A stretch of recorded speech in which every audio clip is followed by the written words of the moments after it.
রাজনৈতিক সংস্কার ছাড়া অর্থনৈতিক সংস্কার এগুবে না। আসলে বিনিয়োগের বিষয়টা নিয়ে সিপিডির পর্যবেক্ষণ কি, এইসব সমস্যার সমাধানে তারা আসলে কি পরামর্শ দিয়েছেন? সাম্প্রতিক যে পরিবেশ পরিস্থিতি, সরকারের অবস্থান এবং আগামী নির্বাচন, সেই প্রসঙ্গে কোনো আলোচনা হয়েছে কিনা?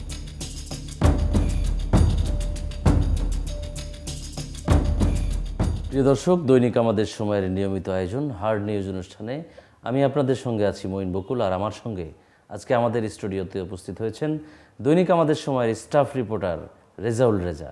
কেমন আছেন? জি, ভালো আছি। রেজা ভাই, আজকে খুব চমৎকার একটি নিউজ করেছেন আপনি, যে রাজনৈতিক সংস্কার ছাড়া অর্থনৈতিক সংস্কার এগুবে না।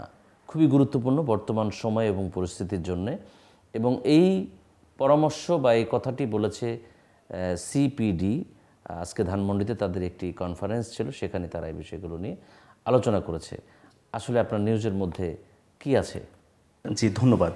আপনি জানেন যে আজকের বেসরকারি গবেষণা সংস্থা Centre for Policy Dialogue CPD তাদের ধানমন্ডির কার্যালয়ে আজকে একটা সংবাদ সম্মেলন করেছে। সংবাদ সম্মেলনের বিষয়বস্তু ছিল বাংলাদেশ অর্থনীতি 2024-25 সংকটময় সময়ে প্রত্যাশা পূরণে চ্যালেঞ্জগুলো, এবং সেই চ্যালেঞ্জগুলোর মধ্যে তারা যে চিত্রটা তুলে ধরেছে, সেখানে দেখা গেছে যে ইডেন বে কক্সবাজার সমুদ্র সৈকতের উপর নিজেদের একটি ঠিকানা। মাত্র 5 লাখ টাকায় আপনিও হয়ে যেতে পারেন এই হোটেলের মালিক। ইডেন বে, আ কনসার্ন অফ ভাইয়া হোটেলস। বাংলাদেশের বিগত সরকারের আমলে যেসব অর্থনৈতিক সমস্যাগুলো পুঞ্জীভূত ছিল, সেগুলো এই অন্তর্বর্তী সরকার দায়িত্ব নেওয়ার পরে এসেও তেমন কোনো অগ্রগতি হয়নি, বা অর্থনীতিতে সেভাবে চাঞ্চল্য তৈরি হয়নি। তো সেই ক্ষেত্রে দেখা তারা যেসব চ্যালেঞ্জগুলো অ্যাড্রেস করছে, তার মধ্যে রয়েছে রাজস্ব আহরণে উল্লেখযোগ্য অবনতি হয়েছে, সেই সঙ্গে এডিবি বাস্তবায়ন, মূল্যস্ফীতি, কর্মসংস্থান, বেসরকারি বিনিয়োগে কমে যাওয়া, এগুলো রয়েছে। এগুলো খুবই গুরুত্বপূর্ণ জিনিস। আমার মনে হয় যে তারা যে বিষয়গুলো চিহ্নিত করেছেন, এগুলো একটি দেশের অর্থনৈতিক অবকাঠামোকে শক্তিশালী করে, কিন্তু সেই জায়গা থেকে আমাদের বর্তমান পরিস্থিতি কিন্তু অনেক খারাপ এবং দুর্বল অবস্থায় আছে। জি, ঠিক সেটাই আসলে তারা তুলে ধরেছিল। আরেকটি বিষয় আমরা যদি জানতে চাই, যে দেশে যে গুরুত্বপূর্ণ একটি টপিকে আপনি বলেছেন যে বিনিয়োগের যে বিষয়টি, আসলে বিনিয়োগের বিষয়টা নিয়ে সিপিডির পর্যবেক্ষণ কি, বা তারা তাদের চিন্তায় কি কি কোন কোন বিষয়গুলো, কোন কোন দুর্বলতাগুলো উঠে এসেছে? আচ্ছা, জুলাই আন্দোলনের অন্যতম মূল কারণ হলো গিয়ে অর্থনৈতিক সমস্যাগুলো। জি, বিশেষ করে নির্দিষ্ট করে বললে যেটা বলে কর্মসংস্থানের অভাব, অর্থনীতিকে গতিশীল করা। রাইট। এবং সেখানে একটা মেজর কারণ, কারণটা ছিল কর্মসংস্থানের অভাব। তো এই কর্মসংস্থানটা কখন সৃষ্টি হয়? যখন বিনিয়োগ হলো গিয়ে বাড়ে। দেশের এই রাজনৈতিক অস্থিতিশীল পরিস্থিতিতে, বা এই ধরনের আমরা দেখতে পাই যে রাস্তাঘাটে অবরোধ হচ্ছে, বিভিন্ন মানববন্ধন হচ্ছে, সমাবেশ হচ্ছে, সব কিছু মিলিয়ে আসলে দেখা যাচ্ছে যে বৈদেশিক যারা বিনিয়োগকারী আছেন, তারা আগ্রহ হারাচ্ছেন, বা তারা নিশ্চয়তা অনুভব করছেন, আস্থা পাচ্ছে না। এক্স্যাক্টলি। এটা খুবই শঙ্কার একটা কারণ হচ্ছে যে শুধু বিদেশি না, দেশি অনেক বিনিয়োগকারীও কিন্তু। জি, এখানে সিপিডি কিন্তু একটা পরিসংখ্যান তুলে ধরেছে, একটা রেফারেন্স দিয়ে। যেমন তারা বলছে যে 2024 সালের সেপ্টেম্বরে বেকারত্ব ছিল 4.07%, সেখানে এবছর সেটা এসে দাঁড়িয়েছে 4.49%। মানে প্রায় 4-5, হ্যাঁ, অনেকখানি উল্লেখযোগ্য হারে আসলে বেকারত্ব বেড়েছে।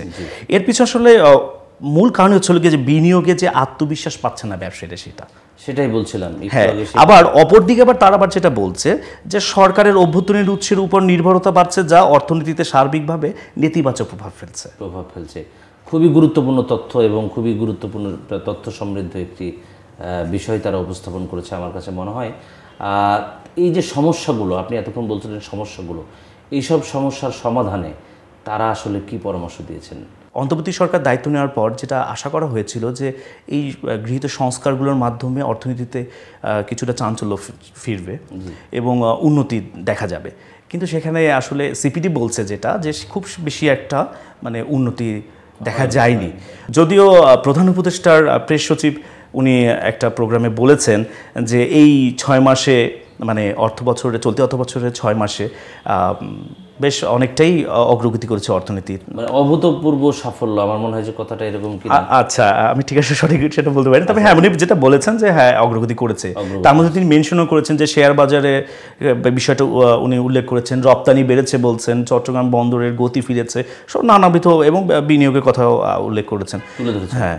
সিপিডির যে পরামর্শগুলো, এই যে সমস্যা সমাধানে, সেগুলো শুনবো আপনার কাছে। মহিন ভাই, যেটা হচ্ছে সিপিটি এখানে সমস্যাগুলো মোকাবেলার ক্ষেত্রে বা এই চ্যালেঞ্জগুলো মোকাবেলার ক্ষেত্রে যে পরামর্শগুলো তুলে ধরেছেন, তার মধ্যে নির্বাহী পরিচালক ফাহমিদা খাতুন বলেছিলেন তিনি চলমান অর্থনৈতিক চ্যালেঞ্জগুলো মোকাবেলার জন্য তিনি একটি ত্রিমুখী পদ্ধতির নেয়ার কথা বলেছেন। সেখানে তিনি বলেছেন যেটা প্রথমে সাধারণ মানুষের দৈনন্দিন জীবনযাপনের যে চ্যালেঞ্জ মোকাবেলা করা, যাতে তার অর্থনৈতিক ধাক্কাটা থেকে পুনরুদ্ধারে কিছুটা অবকাশ পায়, এই বিষয়টি রয়েছে। দ্বিতীয়ত রয়েছে বছরের পর বছর পুঞ্জীবিত যেসব চ্যালেঞ্জগুলো রয়েছে সেগুলো আসলে অ্যাড্রেস করে ঠিকভাবে মোকাবেলা করা হচ্ছে না। তৃতীয় একটা বিষয় রয়েছে যে সামষ্টিক অর্থনীতির যে মৌলিক বিষয়গুলো শক্তিশালী করার জন্য সংস্কার গ্রহণ এবং সেগুলোকে টেকসই করার ব্যাপারে উদ্যোগ নেওয়া। পাশাপাশি অন্তর্বর্তীকালীন সরকারের উদ্দেশ্যেও তারা যেটা বলেছেন যে বাংলাদেশের অর্থনৈতিক চ্যালেঞ্জগুলো মোকাবেলা করার জন্য অন্তর্বর্তী সরকারের একটি ভারসাম্যপূর্ণ এবং কার্যকরী কৌশল গ্রহণ করতে হবে। ওকে রেজা ভাই, আপনার কাছে শেষ প্রশ্ন, সেটি হচ্ছে যে বর্তমান সাম্প্রতিক যে পরিবেশ পরিস্থিতি, সরকারের অবস্থান এবং আগামী নির্বাচন, সেই প্রসঙ্গে কোনো আলোচনা হয়েছে কিনা বা তারা কোনো কিছু বলেছে কিনা? অন্তর্বর্তীকালীন সরকার কিন্তু একটা নির্দিষ্ট সময়কালের জন্য, তো তারা যেটা বলছে যে সংস্কারগুলো হচ্ছে সেটাকে তারা সাধুবাদ জানিয়েছে। সংস্কারকে টেকসই করতে এবং সেই ধারা অব্যাহত রাখতে রাজনৈতিক অঙ্গীকার তথা রাজনৈতিক সরকারের গুরুত্ব রয়েছে, প্রয়োজন রয়েছে। জি, এবং সেক্ষেত্রে সিপিডি যেটা মনে করছে যে অন্তর্বর্তীকালীন সরকারের ঘোষিত যে সময়টা লাইক ডিসেম্বর থেকে আগামী জুনের মধ্যে যে নির্বাচন দেওয়ার কথা, সেই ঘোষণা অনুযায়ী যত দ্রুত সম্ভব নির্বাচনের পরিবেশ তৈরি করে একটা নির্বাচনে যাওয়ার পরামর্শ দিয়েছেন। ধন্যবাদ রেজাউল রেজা, আপনাকে অসংখ্য ধন্যবাদ আমাদেরকে সময় দেওয়ার জন্য। জি, আপনাকে অনেক ধন্যবাদ। প্রিয় দর্শক, আপনারা এতক্ষণ শুনছিলেন রাজনৈতিক সংস্কার ছাড়া অর্থনৈতিক সংস্কার এগোবে না, এরকম একটি শিরোনামে। তবে এই নিউজের বিস্তারিত যদি জানতে চান তাহলে অবশ্যই আপনাদেরকে দৈনিক আমাদের সময়ের পত্রিকায় চোখ রাখতে হবে, অথবা অনলাইনেও আপনারা পড়তে পারেন। আজ এ পর্যন্তই। আগামীকাল অন্য কোনো ইস্যু নিয়ে, অন্য কোনো অতিথিকে নিয়ে আপনাদের সামনে হাজির হব। সে পর্যন্ত সবাই ভালো থাকুন, সুস্থ থাকুন এবং দৈনিক আমাদের সময়ের সঙ্গী থাকুন।